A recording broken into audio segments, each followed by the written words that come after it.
টানা ৪ দিনের আন্দোলনে অচল অবস্থায় দক্ষিণ সিটির নগর ভবনের কার্যক্রম।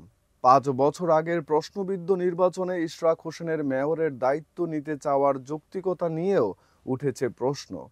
আন্দোলনকারীরা নগর ভবনের প্রধান ফটক আটকে দিয়ে সেখানে অবস্থান নিয়েছেন।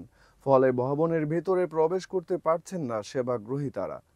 সরেজমিনে দেখা যায় রোববার সকাল থেকে ঢাকা দক্ষিণ সিটি কর্পোরেশনের নগর ভবনের প্রধান ফটকের সামনে ঢাকাবাসী ব্যানারে অবস্থান নিয়ে বিক্ষোভ করছেন আন্দোলনকারীরা। বিভিন্ন এলাকা থেকে ছোট ছোট মিছিল নিয়ে নগর ভবনের সামনে জড়ো হচ্ছেন অনেকেই। এদিকে শনিবার সন্ধ্যায় জাতীয় প্রেস ক্লাবে এক সংবাদ সম্মেলনে ইশরাক হোসেন বলেন, নির্বাচনের ৩০ দিনের মধ্যে মামলা করা হয়েছিল।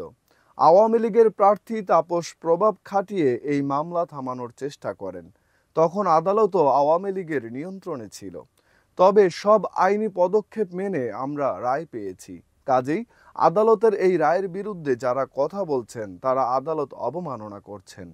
গেজেট প্রকাশের ২০ দিন পার হলেও তাকে শপথ পড়ানো হয়নি জানিয়ে বিএনপির এই নেতা বলেন, আমরা শপথ গ্রহণের জন্য সম্পূর্ণভাবে প্রস্তুত রয়েছি।